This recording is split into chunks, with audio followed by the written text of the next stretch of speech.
Hey guys, welcome back. If you are new to my channel, my name is Sarah, and today we're going to be looking more in depth into ser and estar. Specifically, we're going to be going over some adjectives that have a very different meaning when you use them with ser or when you use them with estar. So if you're not already kind of familiar with how to use ser and how to use estar, you might want to take a look at this video here. We're going to look at these adjectives and we're going to look at what they mean when you use them with ser and what they mean when you use them with estar. The first one we're going to look at is aburrido. So if you use aburrido with ser, then it means to be boring. So if you want to insult someone, maybe to tell them that they are boring, then you can say ser. Whereas if you want to say that you're bored, then you would instead say estar aburrido. Estar aburrido. Or to be good. It's important to know the difference between whether you say ser bueno, which is to be good, or if you say estar bueno, because if you say estar bueno, then you're actually saying that you are attractive or that something is tasty. So a very different meaning. Or if you want to say that you are tired, then you would want to say estar cansado as opposed to ser cansado, meaning that you are a tiring person. To be serious, we would say ser grave. Ser grave is serious. Or if you say estar grave, very different meaning. It actually means to be seriously ill. So let's say that you want to say that you are clever, then you would say ser listo, to be clever. You might have heard estar listo. This is to be ready. So ser listo, be clever, be intelligent. Estar listo, to be ready. Or to say that something is bad, then we would say ser malo. Ser malo, it is bad. Or to be ill, if you're describing yourself or another person, then you would say estar malo. Estar malo, to be ill.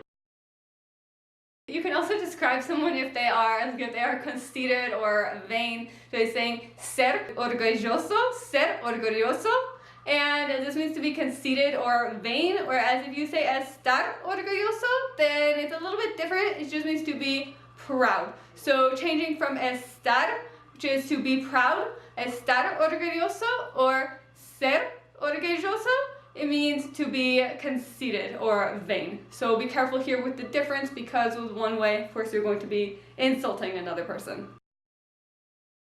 To ser moreno, we use the ser moreno to be dark-skinned, whereas if you say estar moreno, then it's just if you are tan. So at some point, I might say estoy morena, but I would never say soy morena.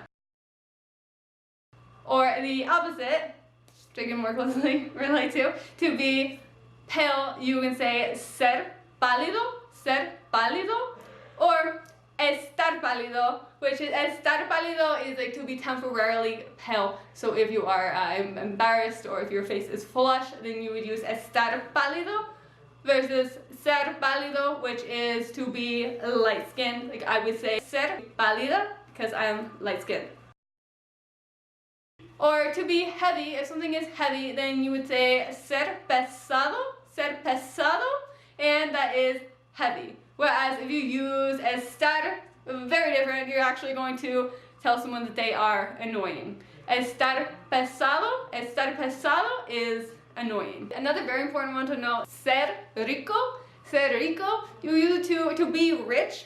Be careful not to say estar rico if you're talking about being rich, because then you're actually telling someone that they are attractive or saying that something is tasty.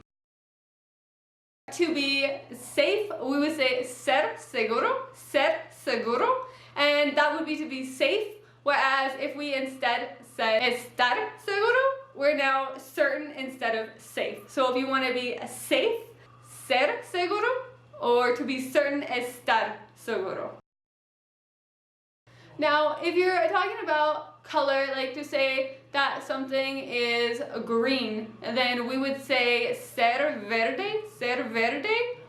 Whereas if you want to say that it is not ripe, it's a plant that is not ripe, then instead we would say estar verde.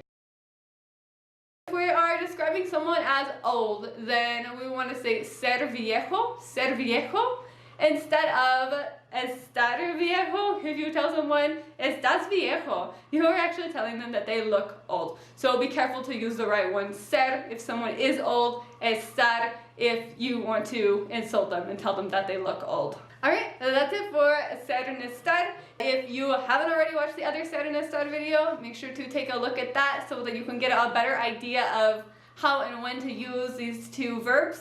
Look forward to seeing you guys next time. Ciao!